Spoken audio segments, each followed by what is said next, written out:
United Lutheran Seminary presents the Seminary Explores podcast, conversations on faith, art, people, politics, theology, life, and more, with voices from around the corner and around the globe. Two seminaries come together in Pennsylvania, and they have celebrated the selection of an interim president, who we will have today as our guest to talk about community building, mission statement, and where this unusual combination of two great seminaries will go in the future. Hello, I'm Jerry Christensen, and this is the Seminary Explorers. Our guest is Dr. Richard Green, who is the interim president of United Lutheran Seminary, joining Philadelphia Seminary and Gettysburg Seminary after a period of discussion and decision that took something like a couple of years. Mm-hmm. If I were to ask you today, I think you would be ready to answer. Where would you like to take this unusual combination of two seminaries in the future, in the time allotted to you as interim president? Yes. And let me suggest your first one. Yes. Community relations is going to be very important. Sure. Community building within the group. Yeah. Well, and essentially, you're right. Community relations, community building is going to be very important. And I've made a very special attempt to address the internal environment as well as the external environment. What I've done is spend half of my time at the Gettysburg campus and half of my time at the Philadelphia campus since my start of my appointment in June of 2018. I will have met most of the faculty, those faculty that were available. I've met some of the students and student leaders. I've worked closely with the president's cabinet and with staff and supporters and assistants who are on campus to make this what I would hope will continue to be one of the stellar seminaries in the country. We don't need to go into the history, which will come out in our questions about mission statement in the future, but they have been friendly rivals, siblings, since their origination, we say here in Gettysburg. But let's not go. Origination. Okay. When a professor from here went to found Philadelphia, but they have unique emphases in their missions. Sure. This is a town and country sort of a setting in historic Gettysburg. And Philadelphia, of course, in its own historic way, is also a great urban center. Yes. And there the feature then is in some ways the Urban Theological Institute. Yes. Mm-hmm. And here it's probably the education of pastors in a 4-year traditional liberal arts type of setting. Yes. And the town and county initiative that we've embarked on and have been, I think, very successful. I've learned an awful lot about that process, that program, in my time here, and that's something to build upon. You point out the long history of the two institutions. In 1826, they formed, and in 1864 they decided to go separate ways, with Gettysburg going one way, and of course the other group moving to Philadelphia. After more than 180 or so years of existence, they are back together. Mm-hmm. But there was the hiatus of separation in 1864 that led to the differences in approach, I guess. Of course, Gettysburg is more rural, and certainly Philadelphia is more urban. And those two programs together will bode well as we move into the future. We can have the best of both. And our graduates, our seminarians, will leave with an understanding of their abilities to serve God in both settings, in an urban setting or in a rural setting, a setting like Gettysburg or a setting like Germantown in Philadelphia. When we're talking about where you would like to take us in the next few years as interim president, number one, of course, this be the selection of a new and permanent president, which you won't oversee, but at least will be done during your tenure. But one of the first things I understand that you want to do is to formulate a mission statement so that you can point everybody in the same direction. Sure. Well, I'm pleased that the Board of Trustees saw fit to move very quickly this summer to develop and approve a new mission statement, a mission statement for ULS. That mission statement can be summarized in 3 words: unifying, learning, and serving. And it's designed to educate future church leaders for a changing world and a changing church. That's in place. What's not in place is a statement of values and vision. That will be forthcoming as we engage the entire community, the various constituents, in a strategic planning process. There are committees that are looking at aspects of the vision and the values to supplement and the mission statement. But we will embark upon a special strategic plan as we move forward. Strategic planning is grounded, from my perspective, in biblical theology. And Jesus certainly was a planner. Moses and the David, apostles as a committee. Yes, that's right. That's right. So you're we saying are obligated. Moses is a planner. I'm sorry to interrupt you, but yeah, sure. Yeah, but Moses is a planner. Jesus is a planner. Yes, and strategic as well. They certainly had visions. Had visions, and we need to be inspired, divinely inspired by what we know about our Lord Savior Jesus Christ. So. Do we have? Will we have opportunity to have the participation from as many constituent groups? I hesitate to use that term because it sounds like opposing parties, but representative groups from of the seminary, alumni, faculty. Yes. Well, alumni, of course, constituent congregations, synods, and so on. Students, board members. It's a big task. Yes, it is a big task. We have a division of institutional advancement, which has in that division alumni affairs and church relations and major gift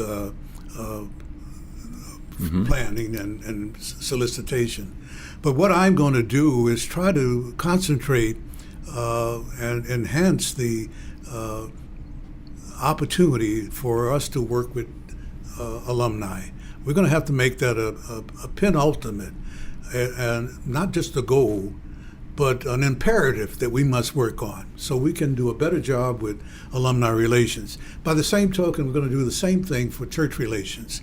Right now we have 2 people involved in church relations and the same 2 people involved in alumni affairs. We're going to put those in perspective and provide the resources so we can do a much better job than we have in the past, maybe because we didn't have the resources. But now we are gaining resources. We were visited by an angel when we received $30 million recently. Yeah. I was pleased. Pretty nice to be the president over there. Right. I was pleased to be here only a few weeks and have the your first gift. The first gift, $30 million or more. Yeah. That's going to help students.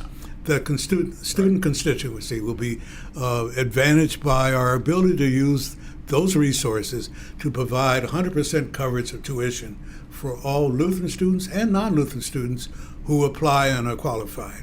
And that's going to set the tone for us to be stellar in our relationship in the ELCA and with theological education around the country. When we're talking about this wonderful gift that you received in the first weeks of your tenure, yes. Is it possible to describe in a few words the financial situation today of this particular seminary in the context of higher education in general, but yes. especially of seminaries? Yes. All the seminaries, I think, depend, regardless of synod or denomination, are having some difficulty with finances. We've had that as a concern here long before I came, and to some extent we were able to pool our resources and come together as ULS as a result of that need to be effective and efficient. But a lot of institutions don't have the kind of endowment that we now have that will help them move forward. Some of those institutions have seen fit to merge with higher education institutions to survive.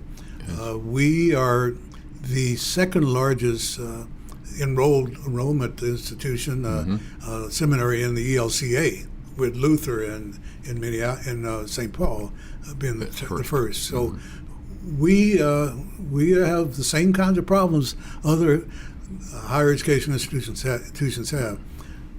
Delayed maintenance, deferred maintenance. This building was very hot yesterday because the air conditioner wasn't working. As it turned out, by some I don't know, miracle. Minor miracle. They have fixed it. All right. But the same thing was happening in Philadelphia on the same day. So we have a lot of deferred maintenance. But we have resources. We have in Gettysburg, we have the acreage that we own and that we share and can use to leverage our financial position. I think that's going to be helpful for us. Maybe an advantage some other institutions have, but I know for us it's a godsend. The same thing may be true in Philadelphia for a different reason. Gettysburg, Germantown, very historic places. That's right. Land ownership is important. It's very important. You're not necessarily selling everything off and collecting the money and. Not everything. No. But there might be some judicious use of this as leverage. So That's right. We're talking to Dr. Richard Green, who is the interim president of United Lutheran Seminary, about community building, about highlights of each of the two institutions that came together as United Lutheran Seminary, and about the preparation of a mission statement that will highlight unity, learning, and service. You yourself are an example of unity. Kentucky-born, Minnesota educated. Yes. Minnesota education, that's got me. That always excites me, of course, being a homegrown Minnesota boy. Yes. But you've never been ordained, but have always been interested in theology and religion, Yes. and you've been a lifetime Lutheran. Yes. Mm-hmm. And what are the highlights of some of of this career that's brought you to this time? You've been dean or acting dean of some Lutheran institutions. Yes. You've been interim president of St. Cloud in Minnesota and Lincoln here in Pennsylvania. Sure. Yes. A diverse background. Very much so. The highlight has been the understanding that the future of the world, I must say, the importance of higher education and seminary education is rooted in the people that are responsible for making the situation work. I have found in all of my nomadic travels in higher education, my wife says I have not passed Retirement 101, so every time I try that, I end up at a place like United Lutheran Seminary or Lincoln or other. But I find that to be invigorating, and I enjoy working with people. And if I can do anything to bring out the best in the people I work with, to help them realize their goals and objectives, in service, I hope, to their Creator and their understanding of why we are here on this earth. A couple of the efficiencies we talked about beforehand that are brought about by the unification of two seminaries would mean a reduction in some staff persons, administrators, but also in faculty. Now, do we think in both those cases, do you think we're at a minimum right now and you need to rebuild, or are we stasis? Where do we need to go with faculty building and enhancement? That's something we are addressing now. We need to celebrate the first year as ULS and evaluate, assess the effectiveness of what we're doing. We did make some reductions that were necessary for financial stability, I guess, and understanding that duplication is a very positive situation when you can afford it. But we have fewer faculty now than we had in our separate locations, combined in our separate locations and existence. But we're looking at a review. What we're doing is assessing the effectiveness of our educational offerings, and our accrediting bodies are asking us the same question. Are we able to do what we are charged to do, and what the accrediting bodies are charging us to do in an effective way. So the number of classes, the number of resources, the number of faculty, how we serve as advisors and mentors and counselors of our seminaries and prepare them to move on. We're looking at that in detail, and the studies that we're engaged in now will help us with that. We're also looking at our relationship with faculty and how we look at long-term engagement on the part of faculty so that their major concern is education and not about how stable the institution is or their positions. Mm-hmm. We're doing a great job in that, and I think within a few weeks we will have addressed some of the issues that were creating some uncertainty there. We have a faculty retreat this Friday. We'll get a chance to talk about curriculum and other issues. As soon as we are grounded in what we are as an institution and are able to express that with clarity, we'll address these individual concerns about student-faculty ratio, number of classes, number of courses, and even do some experimenting. Mm-hmm. There is a move across the seminary world, across the ELCA, to look at undergraduates and engage them early in a 3+2 arrangement. You mentioned 4-year arrangement before. Yes. We're looking at finding students who feel called as much as they feel called in undergraduate school to look at their curriculum and their program so that they can build on that at least in the senior year and spend 2 years here at the seminary. Mm-hmm. And we're getting some support for that. There are various foundations that are supporting that kind of effort. Mm-hmm. What's the role then of the so-called internship? The internship would have to be integrated somehow. Mm-hmm. There's one possibility it would come after those 2 years here. Mm-hmm. Or additionally, they could engage in that their very first year. Mm-hmm. Another co-op kind of arrangement that would be possible. It's something new. We have to determine what the best route is to make that happen and be credible and effective. But we have some faculty members who are excited about it here at ULS. It's a new idea, which kind of, in a way kind of goes along with the increase in the number of second career type students. That's right. Another kind of an issue. Yes, that's right.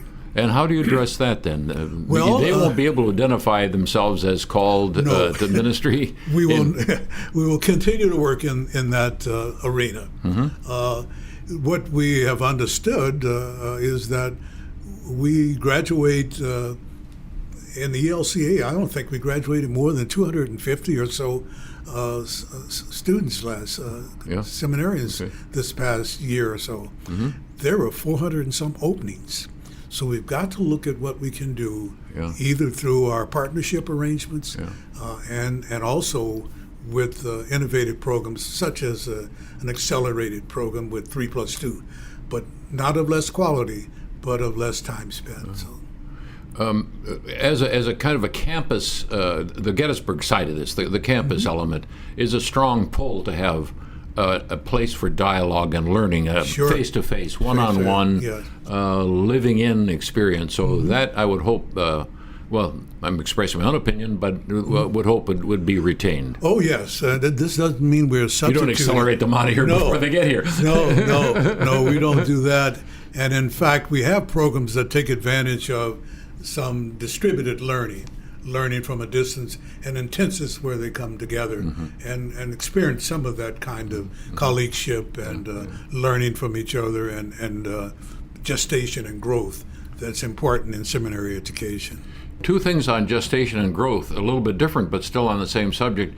Admissions, are they strong right now in ULS, United Lutheran Seminary, and are they about the same throughout the United States? Things went down a few years ago, and then they want to know what's the matter with the seminaries. Well, they were down everywhere. Everywhere, and that's true. When I mentioned 3+2, you usually think of that in engineering, something where you spend time at an institution, then you go off to an engineering school, and then you're through in 2 years. But what's been happening, and I've experienced it in most places I've been, that there's been more interest in the professions other than, seminary, as a calling, and there have been some changes in the ELCA. For example, Trinity Lutheran Seminary in Columbus, where I was dean of arts and sciences, and some of my faculty in religion department were they had adjunct appointments in the seminary.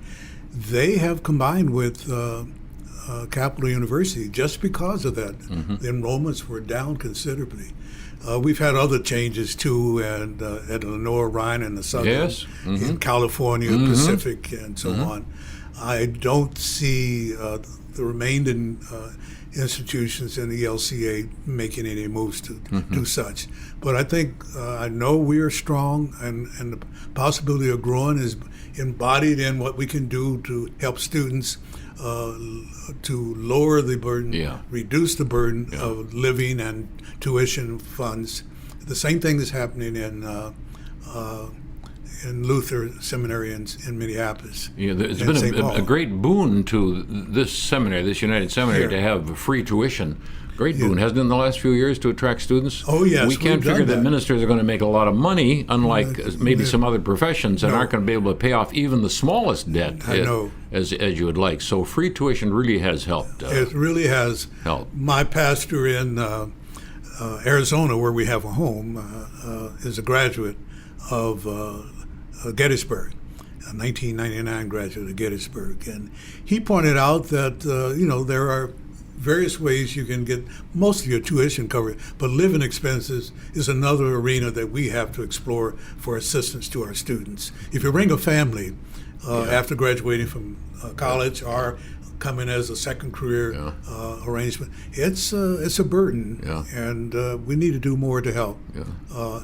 I think we're paused to stabilize and grow. I assume our counterparts at Luther are paused to do the same thing. Around the interdenominational arrangements, I think working with them, we can help them, and I think maybe they can help us grow in the future. On that note, I'm sure I know that the answer is going to be positive, but I need to ask: are you confident about the future of ULS? Yes. What do they say? I'm bullish about the future. I'm not bearish. I'm bullish about the future of ULS, and it's mainly because of the faculty I've met and some of the students I've been engaging. Even this summer, I watched the graduation ceremony via live stream back in May before I got here. And before I knew I was coming, I think, too. And I was impressed with what I saw. We have a tremendous opportunity here. We've had, maybe one would say, some problems, but those problems to me are opportunities, and opportunities to grow, opportunities to improve. And when we get through with our strategic planning and our addressing the concerns expressed by ATS and by Middle States, we're going to be much stronger. We're going to know where we are and where the future lies to unify, learn, and serve.